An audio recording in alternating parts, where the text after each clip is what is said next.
Thank you. Thank you so much, Grace. Thank you, Florence. Good afternoon, everyone.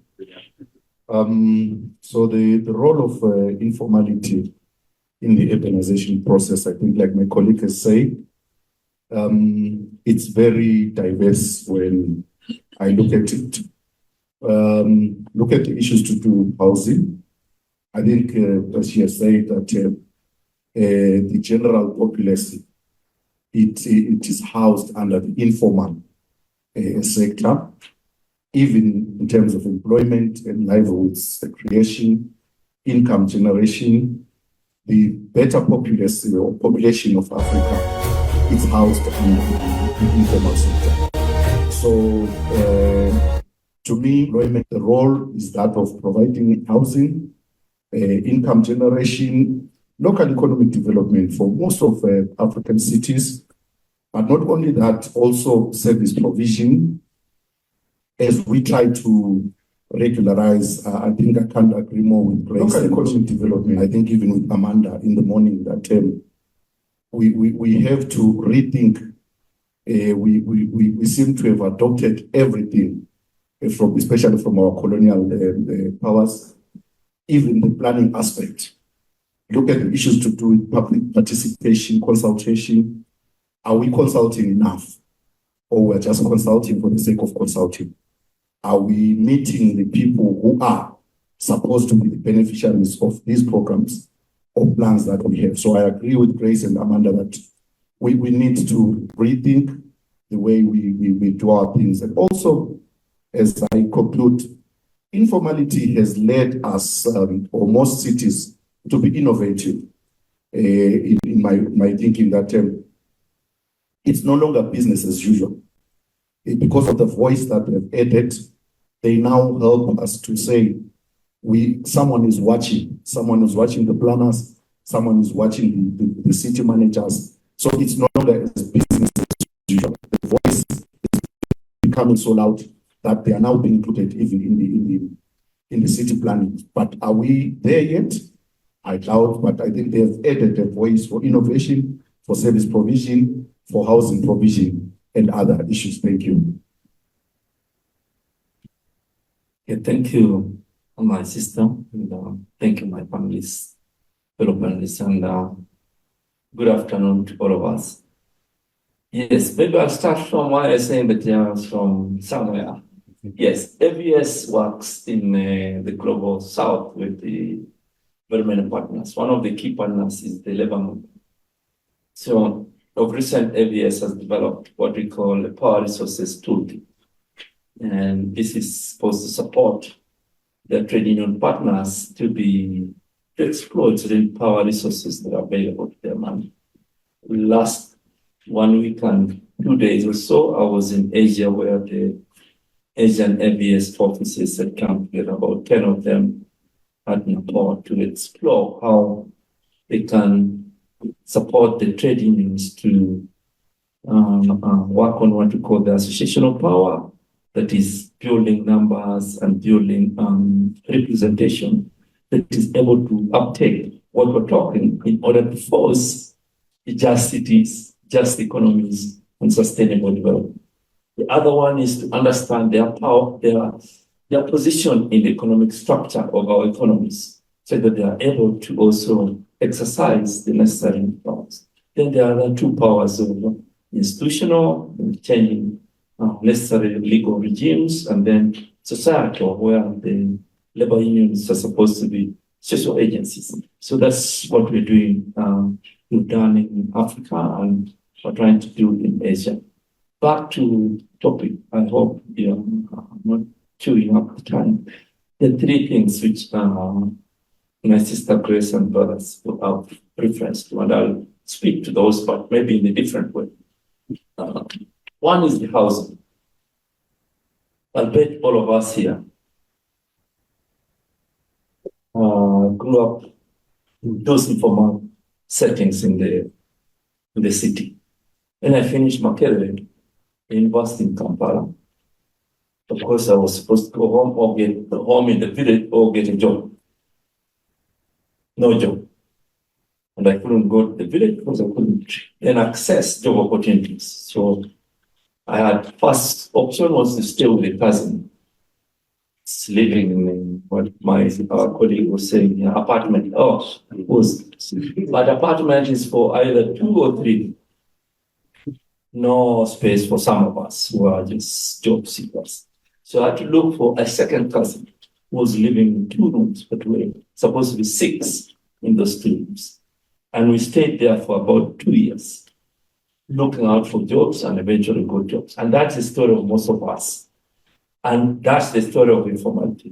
Because of the failed formal market housing systems, we have these self-housing schemes or approaches where we get housing through, sometimes you build even a house without even legal title, but somewhere in those formal settings, and it connects to every other kind of benefits an urban setup would be, attracting the labor force that are needed in the cities. Then the issue my sister had to the economics of the cities. It is what? It is driven by the vendors, the street vendors, the waste pickers, the small businesses in Kenya, the mama bogas.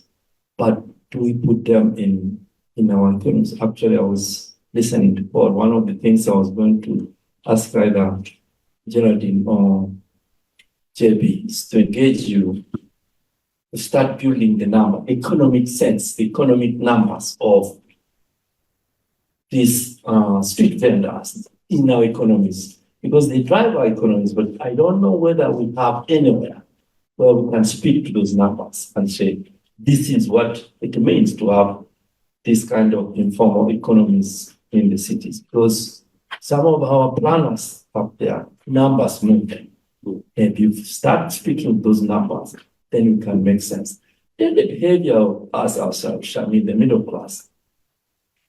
If you went and bought tomatoes from a mama fresh from the garden, organic, she'll even give you a bonus. You create a relationship. It's not just buying and going.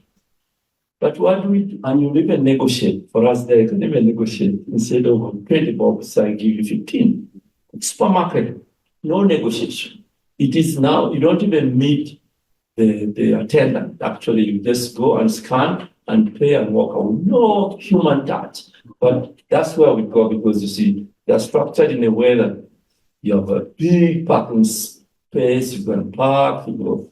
Sometimes it's loneliness that pushes you there, because you think you meet a hobby and chat with, but nothing. Still, you don't, there's the point. There's no human aspect in those cities. So they are not smart, they are not just. Where do we get with our mama bogas? Okay, the last one I want to speak is that resilience was even after COVID. At one time, we were trying to attempt to understand with colleagues from microfinance institutions in Uganda. They're telling us they better give loans, however small they are, to these mamas than the big guys. Why? Because chances of defaulting are less than 20% with those mamas. And therefore, you find most micro institutions, Sentinel Park in Uganda, target those mamas for. So how are we tapping into that to make sense? First of all, to change their livelihoods and also make our cities good. Lastly is the adaptability my brother is talking about. That I know my brother from here in Habitat talked about looking at the good things, the good and just the challenge. Most times when you get to these instances, people talk about challenges. And sometimes the challenges are more than the successes. So what do I always say now? Whereas we have a challenge of governance and regulation within the formality in our cities and urban areas, I think it is an opportunity to policymakers to become creative, to become innovative, because the informal settlements, the informal sector, the population in the informal sector has, most of these guys have lived their life there. They're a source of knowledge. We tap into them, Amanda has just referred to how organized they are. They are so dynamic that you can't just learn at a go. You have to be with them, live with them, and then you study and harness those innovations. Thank you. Thank you so much to my panelists for breaking the conversation so that we're able to actually get into the nitty-gritties of what we're talking about. But already I can begin to see affirmation around the fact that informality is caused by the common people trying to edge a living for themselves in terms of economic opportunities, which then lead them to maybe develop in their areas without necessarily having a formal way of doing things. And therefore, it needs to be responsive, innovative, and inclusive, has been said. I want to go back to Grace and to ask you from a civil society point of view, because that is your forte, and you've really done so much around that area. How can informality, in terms of the settlements that we have, the political formation, public participation, economies, as has been discussed, be integrated into formal urban planning and development in the African context? So we've got informality, and now we as practitioners here, we want to formalize this informality. How can that happen from a civil society point of view? Thank you so much, Florence. So when we look at the aspect of informality and looking at the aspect of settlements, so when we are looking at settlements, we are looking at a dimension of different aspects that actually formulate these settlements. We are looking at the aspect of housing. We are also looking at the aspect of services. So when we come to the aspect of housing, we know that most of the housing units in these informal settlements are actually inadequate, and some of them are actually built with materials that are not sustainable. So we now begin to look at what capacities actually lie in these communities, and how do we actually tap into the capacities that lie in these communities. We know that from these communities, there's the aspect of community-led housing initiatives. How then do we actually support these communities to actually appreciate the instance of actually being able to construct their housing units with sustainable materials? So we begin to look at how do we then engage these communities and provide them with the requisite capacities to be able to build adequate and sustainable housing units. It is doable. The fact that they've been able to build those inadequate structures, it means there is some form of capacity that you can actually build on. So it starts from there. So we engage them, we build them, we support them. They'll be able to actually be able to build sustainable structures. We come to the aspect of political participation. Who are the most voters for African governments? This is where the voters come from. But how much are these people actually brought to the table to actually be able to participate in the decision-making processes? When you look at most of the African development, as well as the urban economies, they're actually driven by these people. So we need to see a transformation with regards to policy development, because politicians actually run the systems. So we need to get to a point that the policies that are actually being developed are actually responsive to the needs of the communities. It's one thing to have policies in place, but it's another thing to have these policies being implemented. We also need to actually have the integrated development plans in place. And much more, we also need to look at structural plans. How are the cities expanding? The politicians need to have this data. The aspect of population growth, the politicians need to have this data. And also identify what is it that people are actually doing and how do we support this. The third aspect is the economies. These people are always doing something. There is a lot of creativity in these informal settlements or within the informal sector. There is a lot of business. How do we actually harness these capacities in terms of industrialization?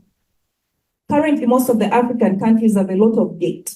Who is really benefiting from this debt? Even when we bring the multinationals into our countries, the kind of development that they are bringing, who is really benefiting?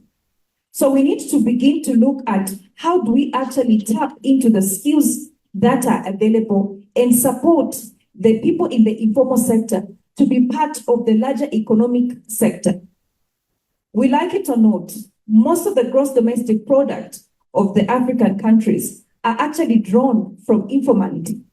So we need to get to a point whereby any kind of development, we ask ourselves for whose benefit. If we are going to bring the chain stores, the multinational chain stores, how are we supporting the people in the rural areas?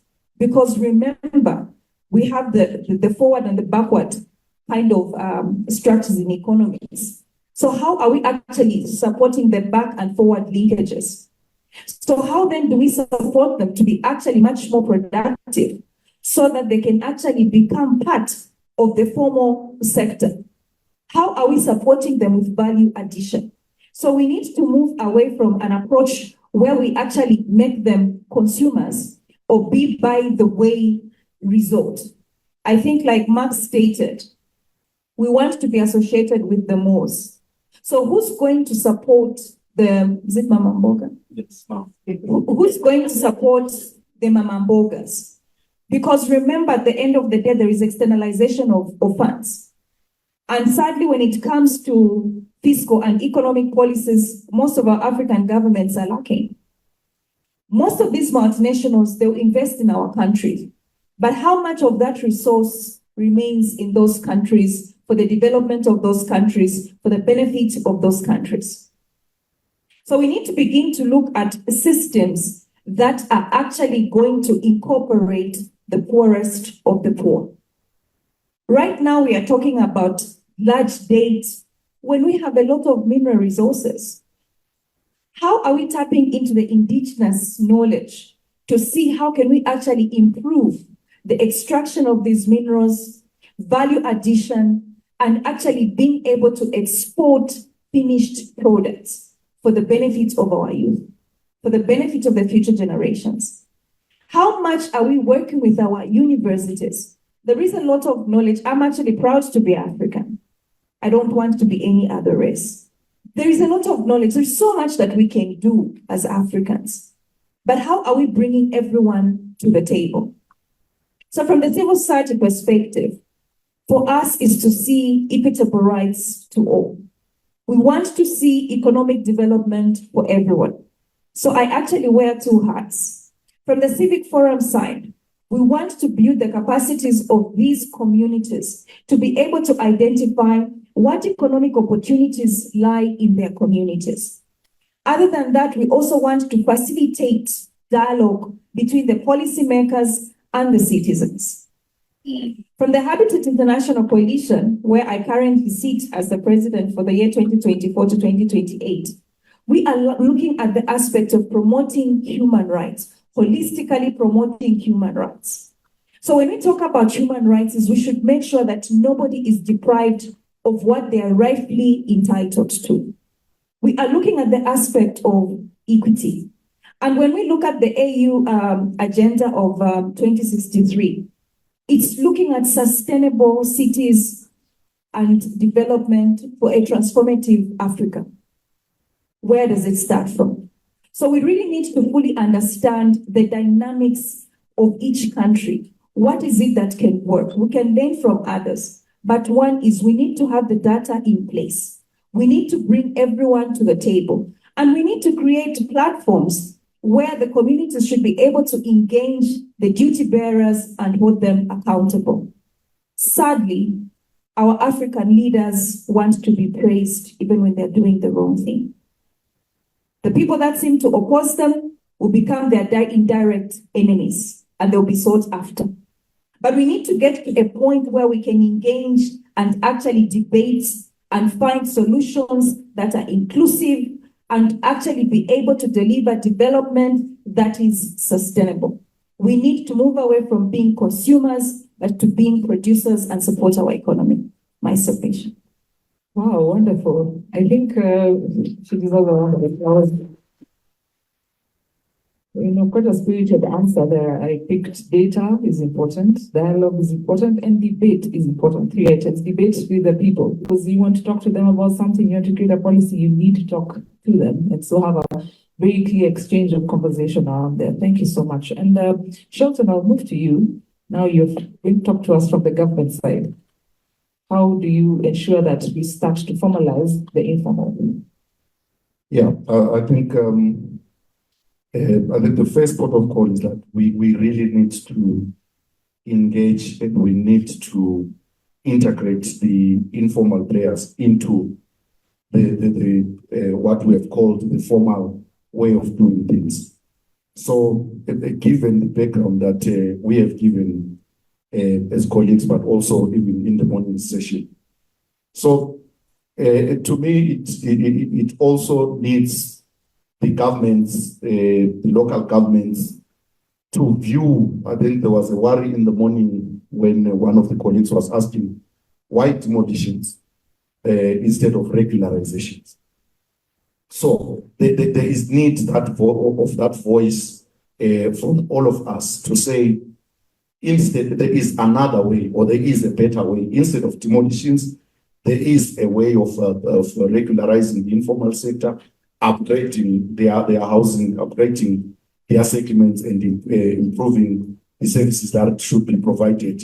There is a way of a better way than the cat and mouse that we play, the local enforcement with the street vendors. There is a better way of doing things. So I think the government and the local government must at least have this other, see things from a different perspective. And I think, as Grace has said, we now need to see things from those people that we now know, data has shown us that they occupy the better space. They actually contribute more to the local economic development.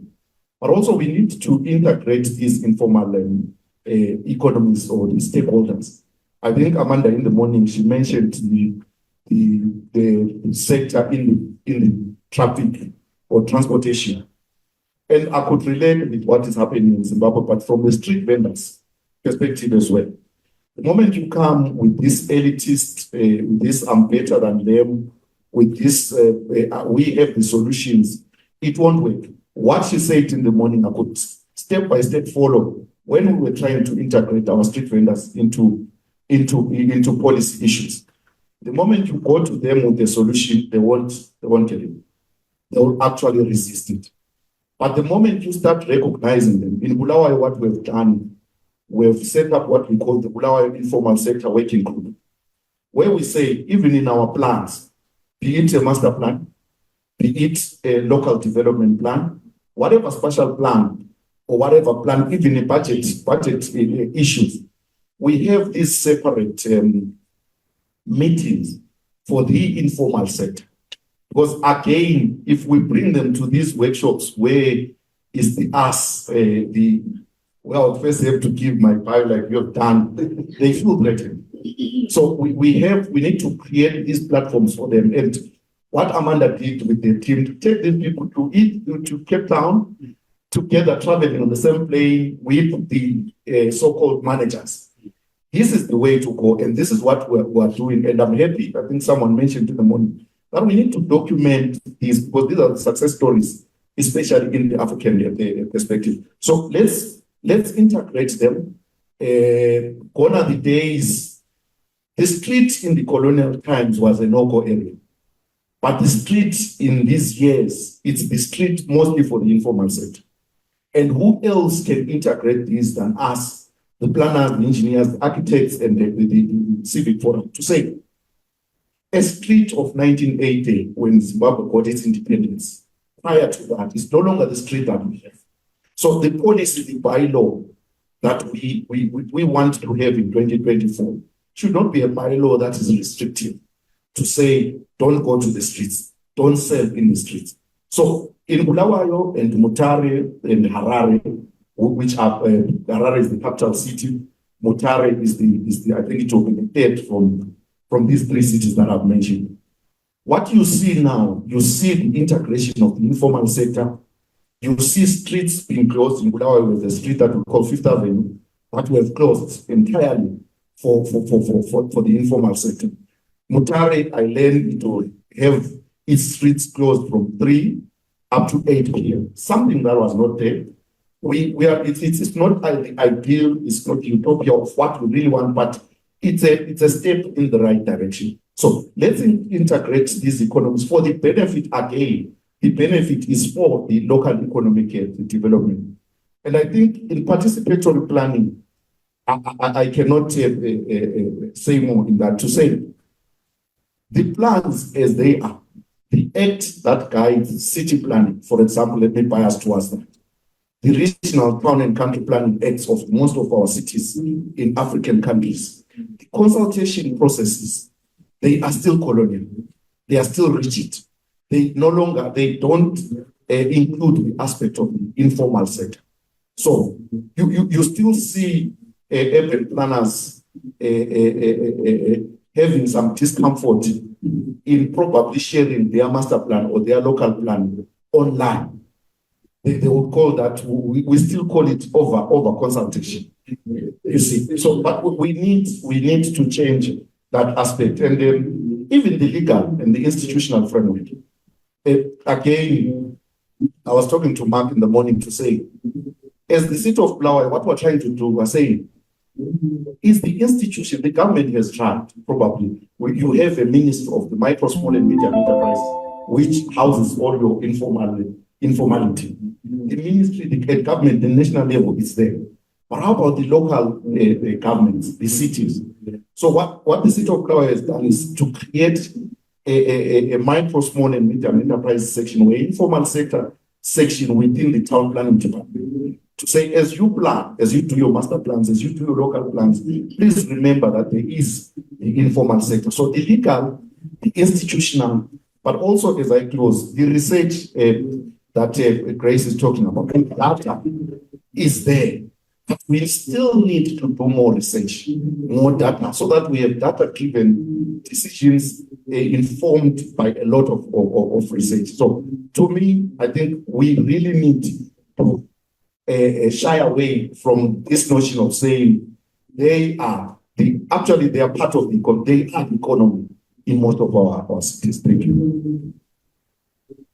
Thank you so much, Shelton, for that. And you're talking about public participation that should not be looked at as over consultation, because then for whom are you doing the plans? For whom are you doing? It's for the people, and they must really be involved and engaged in that. And I think from where I sit, we normally have a tool that's called the 3IF that talks about co-design. That yes, you're the technical person, but you need to design those spaces with the people in the informal sector. So thanks so much for that statement. I want to move to you, John Mark, and to talk about, and you've already talked about this, is that informality actually may lead people to actually miss out or have limited access to public services. Your sector is in transportation. Perhaps you can give indications of what are those impediments that informality then leads people to, lack access to some of these public services, transportation, housing, and so on and so forth. Thank you. Maybe before I speak to that, I just wanted to thank Shelton for 2 things. One thing you talked about is documentation. The other one is what you're doing with the setting up that framework of engagement. For documentation, maybe this one is now putting my colleagues, Geraldine and JB. It is Shelton who has told me, I've always been telling you, you've been I want us to document what we're doing. Please, now it has come from the colleague, and please, next time when I come asking, don't again shoot it down. Because the work we're doing with Amanda, I don't know who will be there to tell the story. Now, Florence, you referred to, before I talk, go the other ones, but there's a critical component about formality that is a misconception. This framing of formalizing the informal economy. 20 2006, I started this work of organizing informal transport workers. And at that time, the International Labour Organization was doing big work around the world on formalizing the informal economy. The big recommendation is called Recommendation 204. And I was consulted during that process, and I said, you guys, what are they talking about? They just sitting in Geneva thinking, sorry, my comrade from UN Habitat, I have my own problems with some 3 UN and 2 UN agencies, ILO and UNFCCC. They work with this one. I'm not putting on you as, but maybe next time you understand. So this guy's telling me, no. Informality will die with globalization, with the industrialization, and therefore. But I think, as we know now, the story is different. Actually, formalization is the one that is dying. Looking at even jobs, more jobs are being created in the informal economy than the formal. So the first thing I want to put out there is that we need to go out of this thing of saying we can formalize the informal economy, because that is something else we're talking about, not the reality.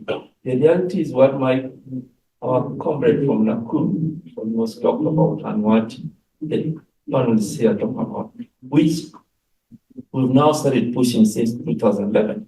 But the best we can think about is improving the informal economy and making it better for those that are working in, making it better to service the society than thinking that we can make it formal.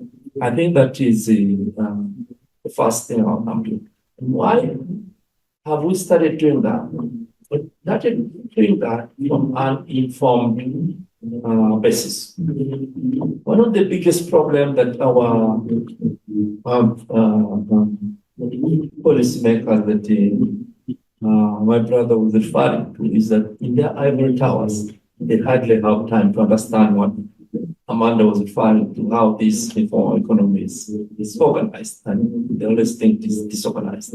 So for transport in Africa, for example, we started doing what we call labor impact assessments. Started in Nairobi in 2017, and today, Nairobi, Kampala, Accra, Dhaka, Abidjan, and just last week, Maputo. And this is helping us package what we think can help the city planners, the urban planners, the authorities to know that there is something they can work with. Because as it is right now, even just with data numbers, Sister Grace is talking about, you go to Nairobi, you go to Kampala and ask how many taxi drivers are there, or even vehicles that are registered actually by KRA or URA. Nobody knows how many, leave alone the workers. So data alone is a big problem. And if you don't know whom you're planning for, I don't know what you're planning. So we started by constructing, first of all, the understanding through data, through even the issues in there. And with that, we're trying to see some bit of understanding and appreciation from the policy. And from our side, I think Amanda stepped out. We brought in a unique thing, the consultative forum that you've had. Now, after the study that Amanda talked about, at that time we were about in the taxi industry. We call it taxi because it's equivalent of matatu in Kenya, the minivan bus. We had about 6 associations. And it's just for survival. They used to just fight. They didn't know what to do. So we started an engagement. One of the things we recommended is to form that consultative forum. But the formation was also a problem. I come from the Amalgamated Transport and General Workers Union. We had one of the associations as our affiliate at the union. The other 5 were not. So there was already a problem. So I had first of all to convince my people in the union that for this process to be agreeable by all, let the union step up. To get me big problems. Up to now, I'm still sorting that. You had to get ABS to understand that we needed a neutral person to lead the process. Because one of the things is that the urban authorities that kept Kampala City Council, the transport people themselves could not meet. So if you pick anybody of them to chair, there would be a problem. So we'll sit around and look for somebody who can be looked at as independent. And I want to thank Amanda for taking a chance on this. And this is where maybe this documentation is good. But what has happened? Before even the second year, the 5 associations had merged to one. No longer do we have those other quarrels and whatever. No, it has merged into one. And 2, they have created a space for engagement with authorities. And that space is what we don't have in any of them. Go to street vendors, go to whatever. Because if we want to have these just cities, the informal sector, workers or whoever, have to be part of the co-creators of the just city world. You can't talk them. You can't talk to them. You can't talk with them. Let them talk. Actually, you find what Amanda was telling you very informative. And it has given a bit of impetus and energy in the system. Thank you. Yeah, thank you so much, John Mark, for that. I think you really painted a picture that we definitely do need to talk with them at the end of the day, and that I like that you're saying we should not have this notion of formalizing the informal. But I think one of the biggest challenges we have is we are technical people. We went to school, we are taught how the city should look like, this is how we should build, and so on and so forth. I was having lunch with Francis this afternoon, and we were talking about architecture. For us, even in the African context, people don't want to use architects. They want to be built for like the other guys. And so that's already informal by itself, you know. But at the end of the day, they will still build, right? And so, Florence, yes. Just let me ask you, Kenya academic perspective, what be innovative to fit it? I mean, that's why you at school, you went to school. You didn't go to just cut and paste. You went to be, is it possible to do that? Because the innovations we're talking about is, for example, where government has failed to support, these guys can construct a road. These guys make, actually, in one of our I don't want to call them slums or settlement, they even connect power. All of that, they are so exposed that sometimes it's bad. Thank you so much. Yes, of course, there's a role even in terms of academia. We were expecting to have panelists from the academic side to talk about transforming even the way we think, the way we are taught, so that it starts from where we are in school all the way into our practice at the end of the day. And so there's definitely a role in terms of influencing curriculum. And one of the ways even maybe we'll discuss after this conversation is that some of the resolutions we come with from this particular engagement and this forum is to also influence the universities to start thinking a different way, so that by the time they're teaching us, it's no longer an archaic way of looking at technical subjects, which we are all part of, but taking it now to the next level and making sure that the academia is actually responding to the problems in the field. In Kenya, we call it Vituko ground, things on the ground. I want to come back to you, Grace, and I want to talk about some initiatives that you've put in place. And congratulations on your election as president. I only saw the campaign. I didn't know you'd already won. So we have another president. This is probably the only table that has 2 presidents in the room. What are some of the initiatives you put in place to alleviate social injustices surrounding informality in housing, land rights, which is important for the vulnerable, and marginalized groups? And as you speak, maybe just touch a little bit on gender as well.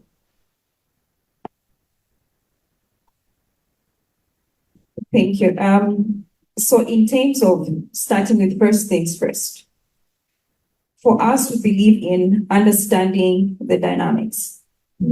It's not about the concepts or what we have learned, but what are the dynamics on the ground. So when we look at the aspect of urban renewal, we are trying to actually understand the comprehensive scheme in terms of what is it that can actually be done to address the complex urban problems. We are looking at the aspect of inadequate housing. We are looking at sanitation issues. So what we do as an institution is to actually select an area, a community.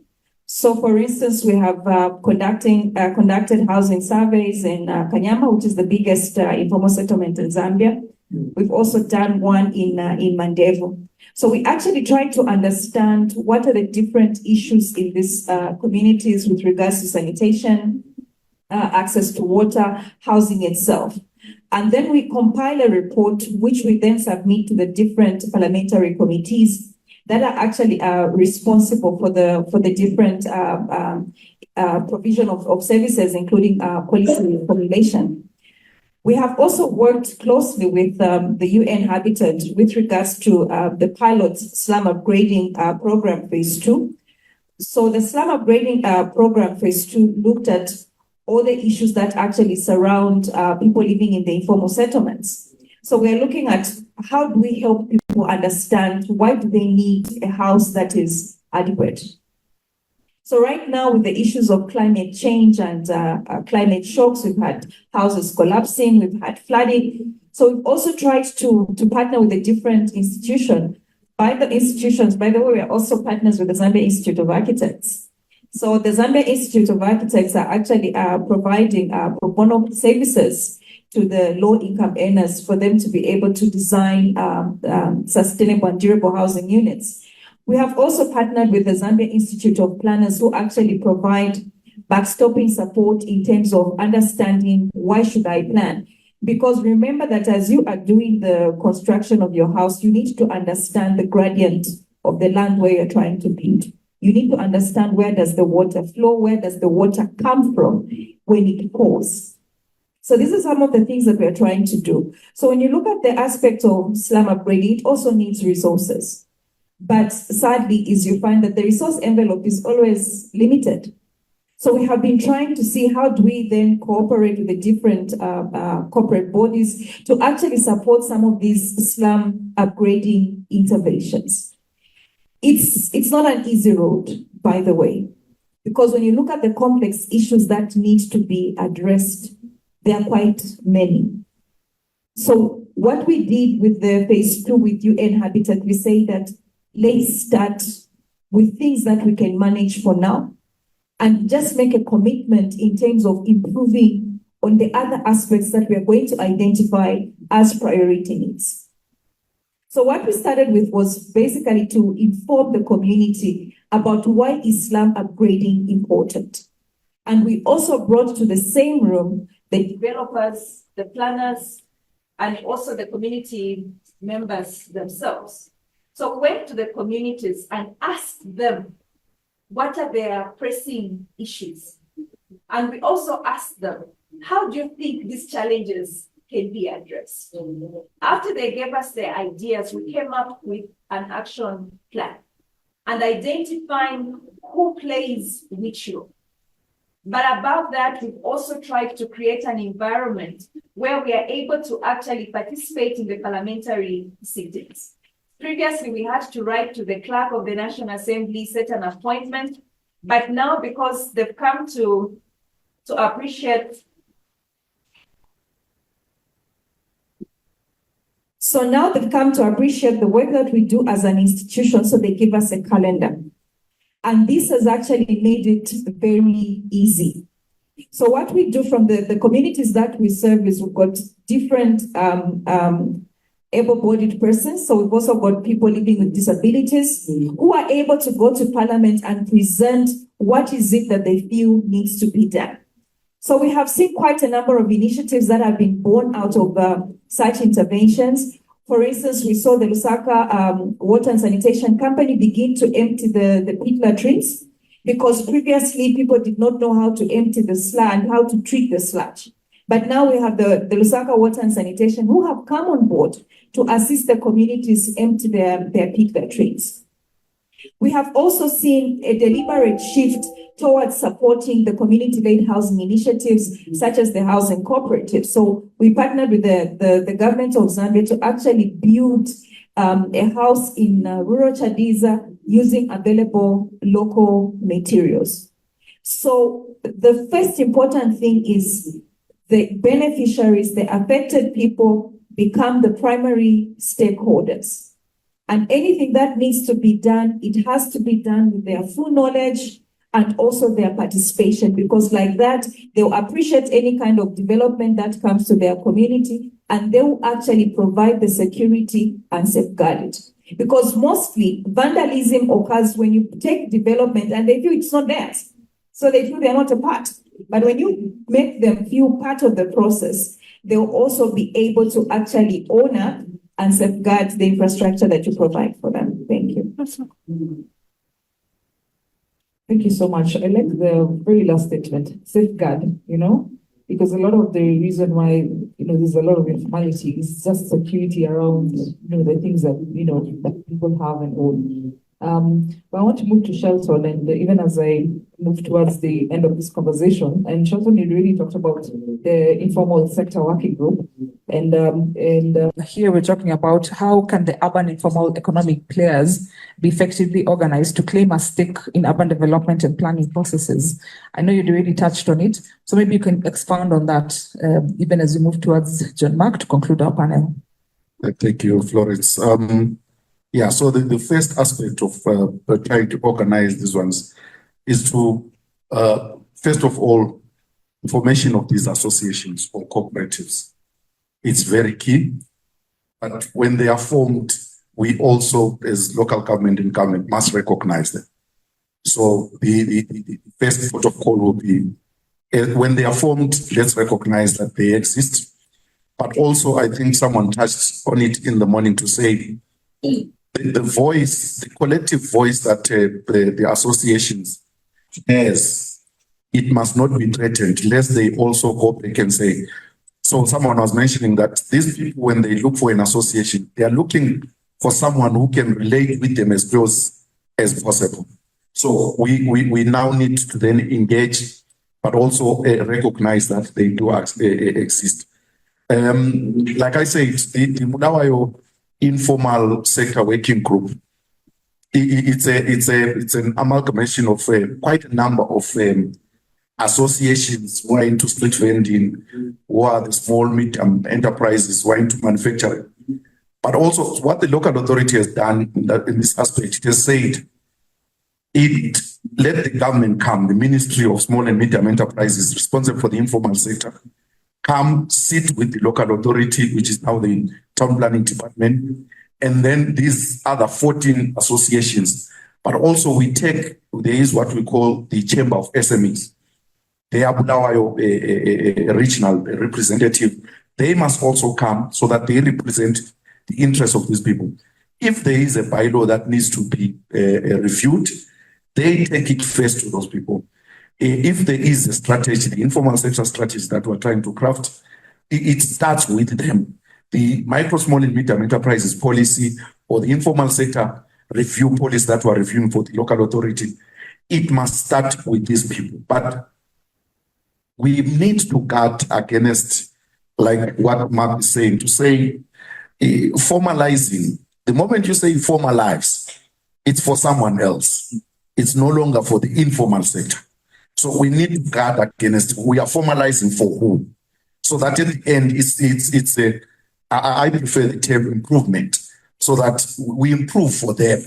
The moment we want to formalize, we're taking them to a certain way that probably is not going to work. In the street vending sector or informal sector, many cases, what the local authorities saw was the white elephants projects, infrastructure.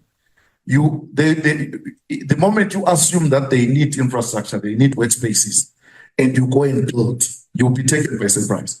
They will leave this particular infrastructure and move exactly opposite, a few meters away from what you have built. So now, we now need to engage them. What is it? What do you call a safe working space?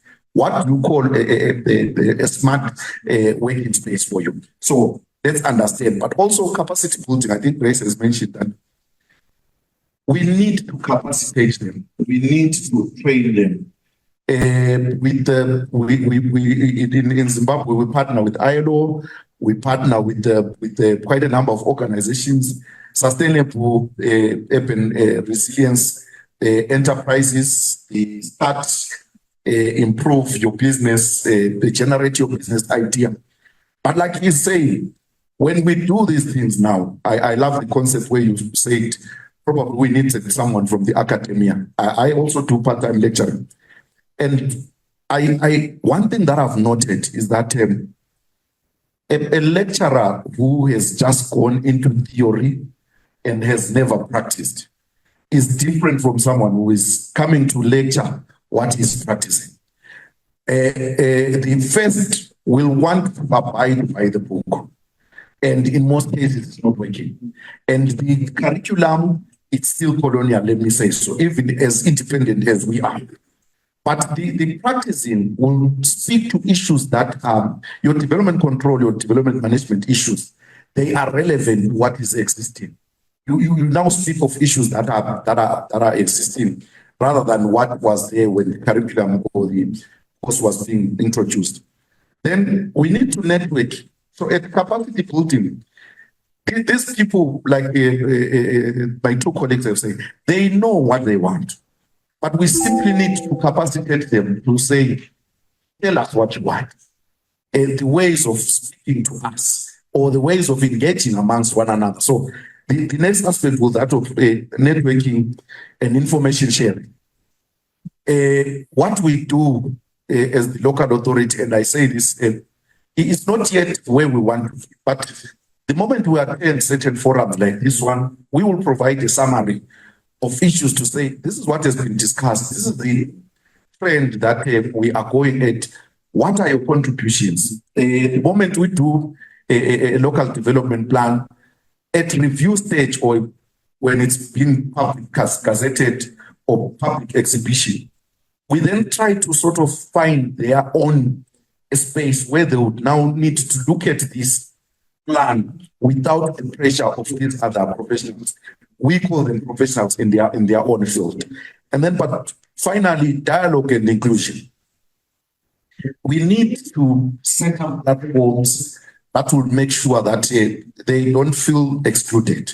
We need to dialogue with them. We need to talk with them, like Amanda did with her team, take them also to these forums as well, so that at the end, they feel included. And the inclusion in decision-making, we must not include them at the end, but let's walk with them. Let's talk with them. I was yesterday when I was coming into the hotel, the mere feeling that walkways, cycle tracks are no longer an issue of something that we hope for. Even Addis Ababa is now starting to say, this is what we want to do. So those are it shows that someone has sat and listened to his players. So we need to see informality even in our plans. Whose master plan? We need to see an informal master plan. If this one, we call it the formal master plan. If an informal local development plan to speak to issues of informality from the perspective of the informal players themselves. In that way, we will be able to incorporate these players to have a stake in urban development and planning issues. Thank you.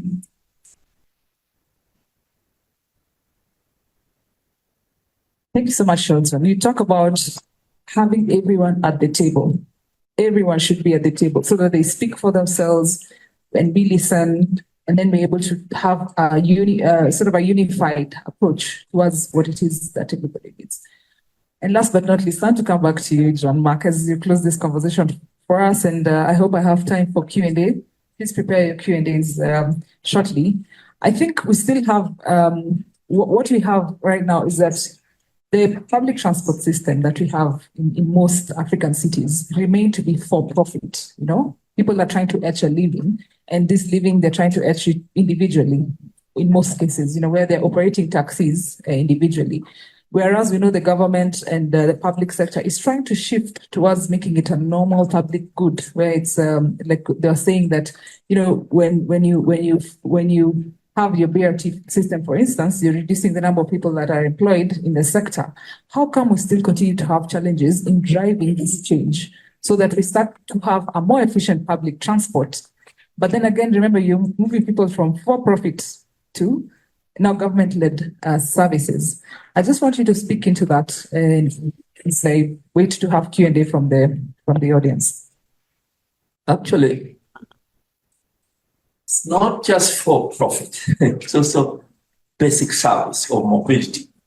Mobility to, most times, to the urban poor who are not able to buy their own vehicles or to be able to use government vehicles or even to access public transport, which is there. If you went to Tanzania, there's a BRT. Tanzania is one of actually. Yes, now Dhaka is the second one.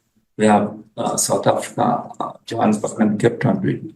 But if you went to a BRT, DART, they call it DART in Dar es Salaam, the BRT system, and just look at the passengers, they are from a different class. Then you just across, or when you look through the window, you'll see Daradalas packed with certain class. Okay.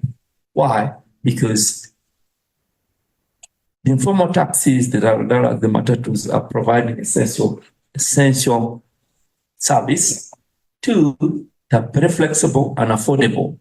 Actually, that's the other thing I was talking to Paul, that we need to document some and try to put figures into this. Because, of course, there is a thinking out there, and actually they make money, yes.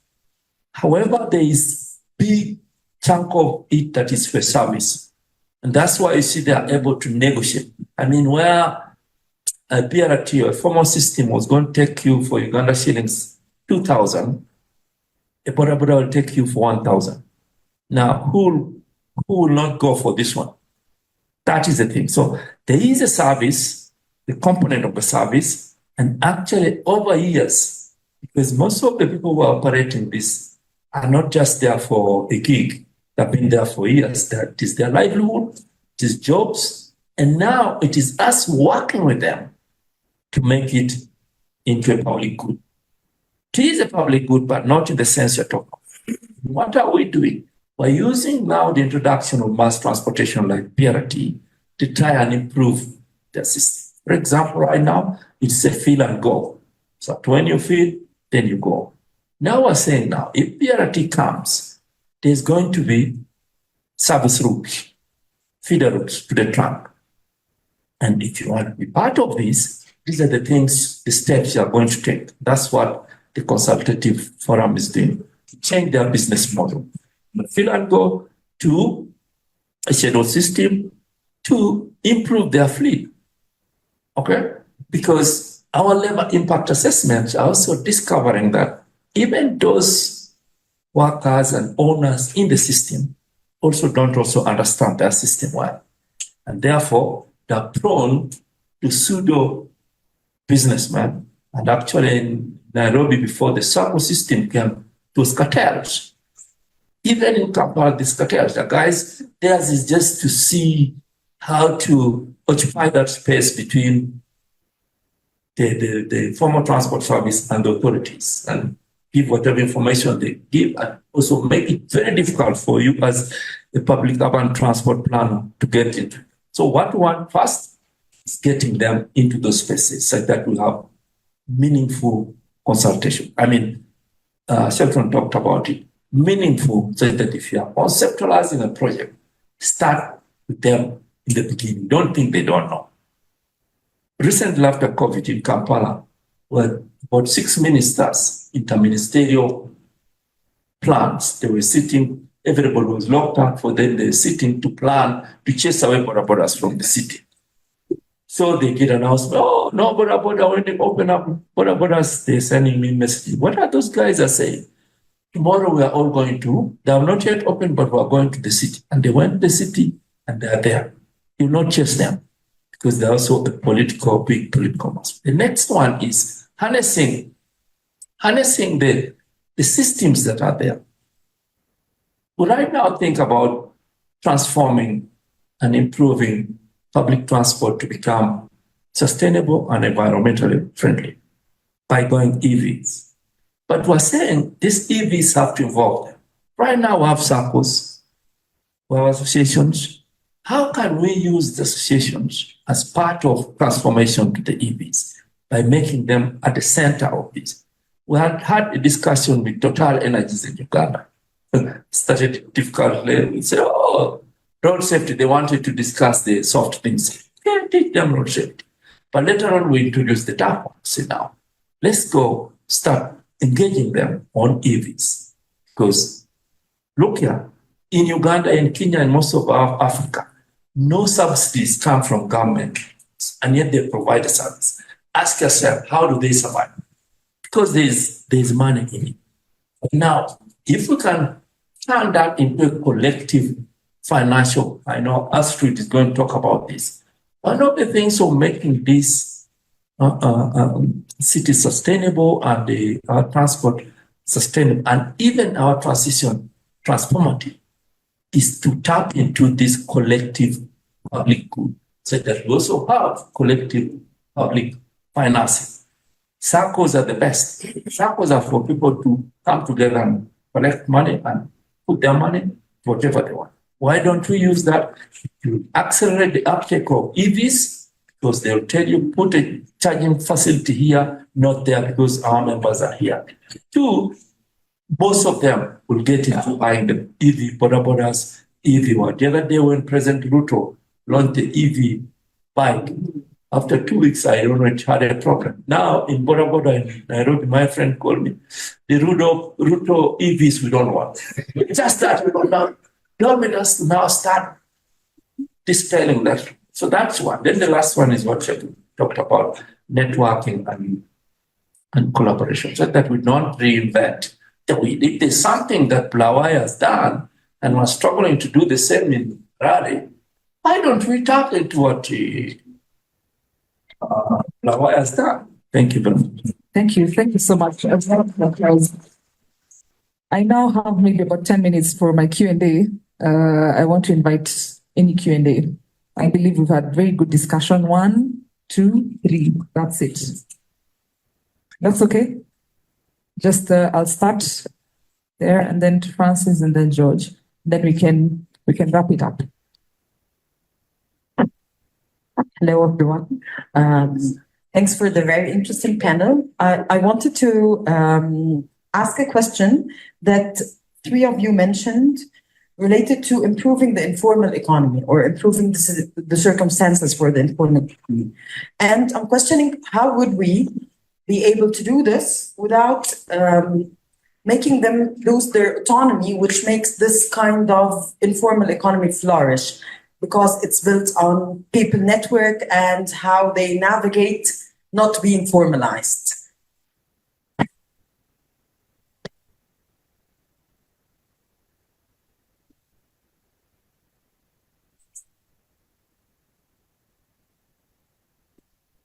Thank you very much. I will try to be brief. And please, my questions or comments are not of Afrobarometer. They are my personal comments as a resident of the city that I would want to be just. Okay. I'm a bit confused on between 2 perspectives you've given me. One of rightly appreciating informality and the role it plays in building a just city. But on the other, you are saying we need not to do away with informality, keep it, preserve it. These are not your words, but they are my recollections of the understanding. And as a resident, whenever I see this informal behavior, the chaos, the disorganization, the disorderly conduct, the disregard, the not being regulated, supervised, and acting individually, so to speak, and many other narratives I can build on, I don't like it. And as a resident of a city, I want this different. I want my justice city to be different. But if it is going to be more informal, I'm like, no. So to what extent are we advocating for improving informality without formalizing it?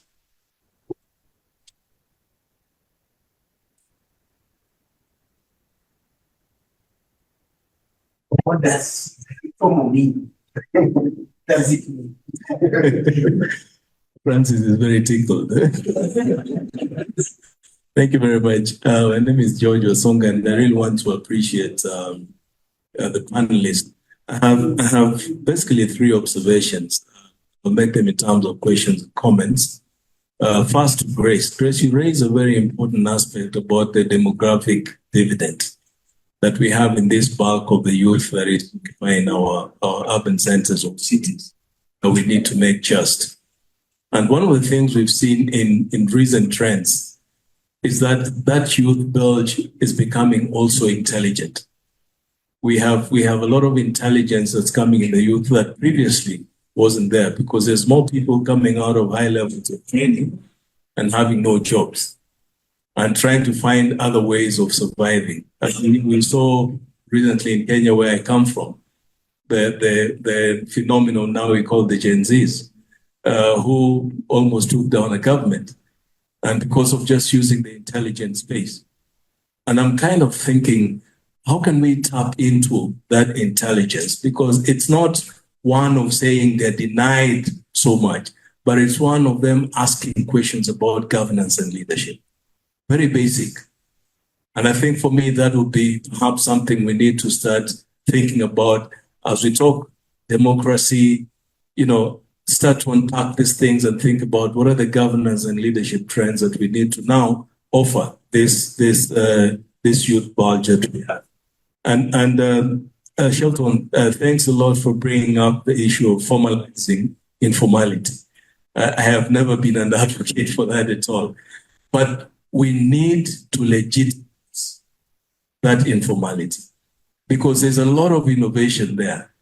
These are people who are in informal, not because they have designed to be there, but it's because they're meeting a necessity. They want to put bread on the table, they want to find a way to survive, and therefore they have gotten into informality.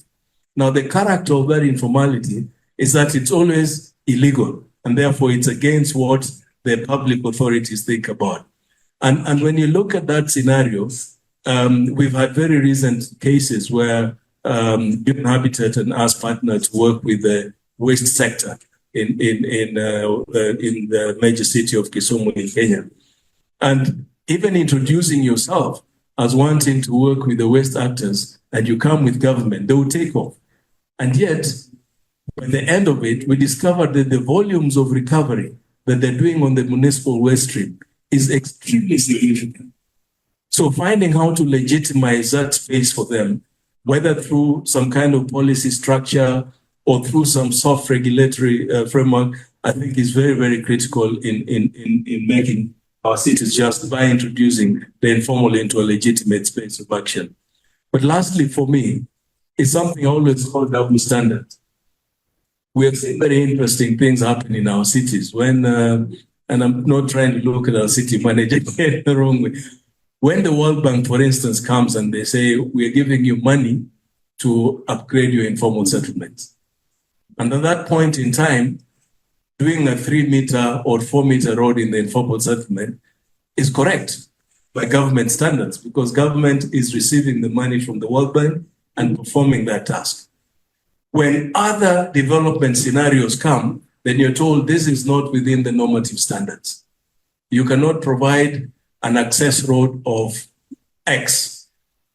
So the issue about adaptability and having a scenario where we can allow, because we know the way our informalization works, especially in the informal settlements, is not such that you can adjust or bring in the stringent standards that we have in our laws and regulations and supplant them in the informal settlement.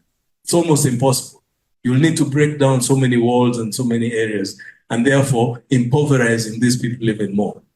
But the context in which we then exercise laxity, we lax ourselves when we say, oh, now it's a World Bank speaking, so it's okay, we can allow.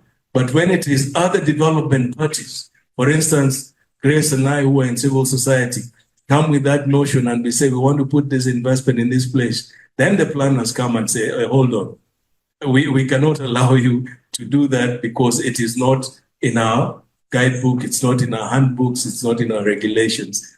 So how we twist that and allow for this as a unifying thing, I think one of the things that we almost suggested that I agree with is how do we start to invest in changing even the way we train our own professionals?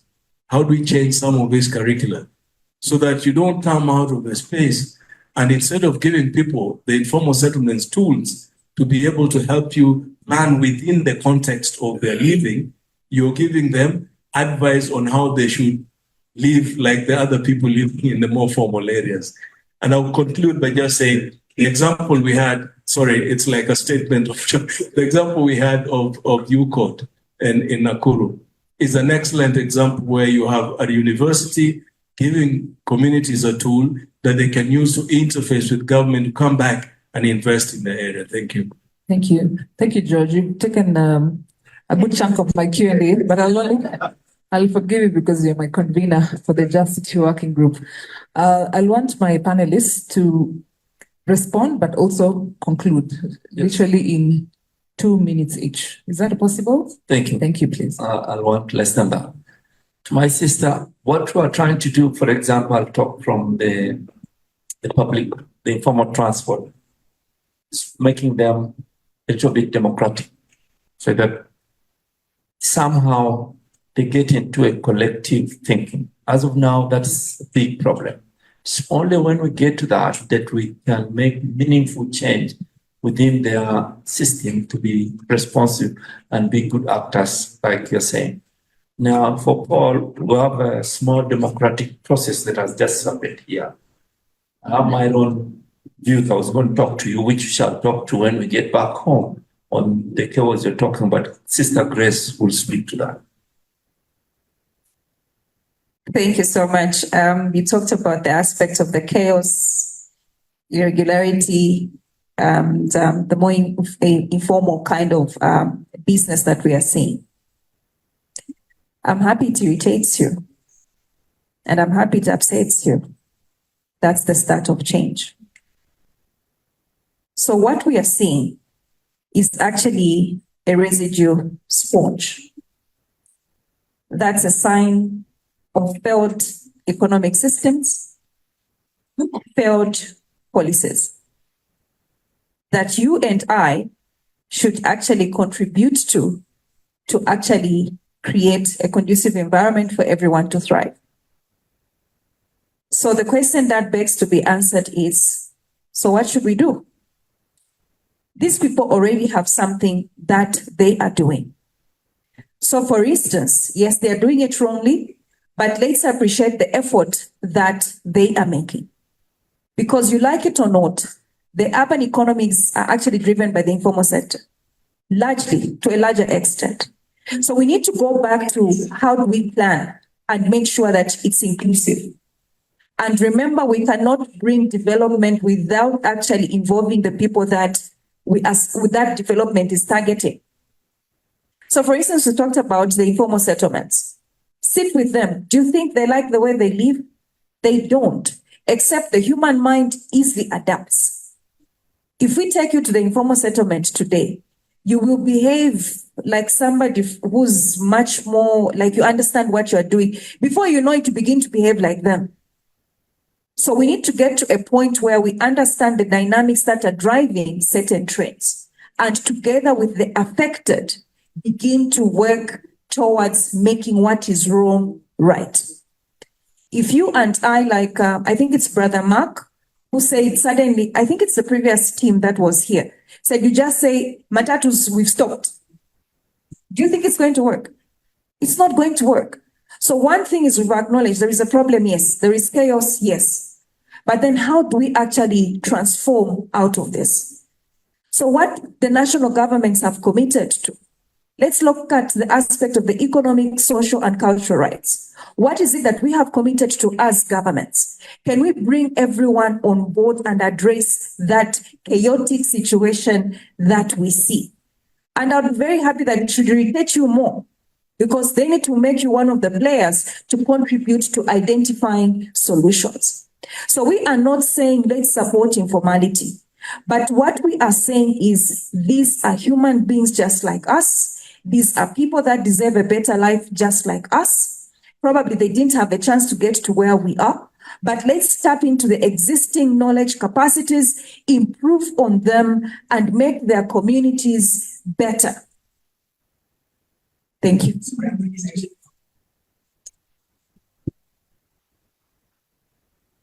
Thank you, Grace, and thank you, Mark. So I think we summarize by saying, so there is a scholar in Zimbabwe who says, whose reality counts? And I think this afternoon I would say, whose definition counts? What do we mean by informality? What is informal? So as I sum it up, we say, even I'm happy because ILO in Zimbabwe, they have said, good things that we take from the city of Bulawayo is that you don't take a package. We don't bring a package to you and you take it in its entirety, but you also review it so that we go back and come up with a better package, whether it's for the transport, whether it's for the ILO recommendation 204. They go back, they always say, we've gotten an opportunity to review. So as we conclude, I think we are saying, let's guard against making these people be what we want them to be. But instead, let's let them be what they want to be, but at the same time, be able to live in this city or become this just city that we were talking about. So in the 2 weeks when we're at FES Zimbabwe, we concluded that probably it's high time now that we pick up lessons. I was speaking from the local, but I think today I'll conclude even at a regional level. I was saying, having traveled from Bulawayo to Harare, the capital city, to Mutare, one thing is missing: the lessons from these three cities and the gaps. And who else can do this than the people that are involved? So even this afternoon, I may part by saying, I see all of us are here. Uganda is doing something about public transport and about street vendors. Kenya is doing the same. When we compile, when we document this and sit in a meeting to say, therefore, what is it that Zimbabwe is not doing that Kenya is doing? Or what is it that Zambia is doing better than Zimbabwe? I think we will move faster to this type of a just city that we want. A city that is not the city that is, allow me to use the term colonial, but a city that is made up of all the stakeholders who are in the table. So I urge FES, the UN Habitat and the African Union to say, these are the people that are here. Let's meet. Amanda has got something that is happening. We have something that is happening. Grace has something that is happening. When we sit down to document this, we will come up with gaps. We will come up with opportunity. We will come up with the best lessons from it. Thank you.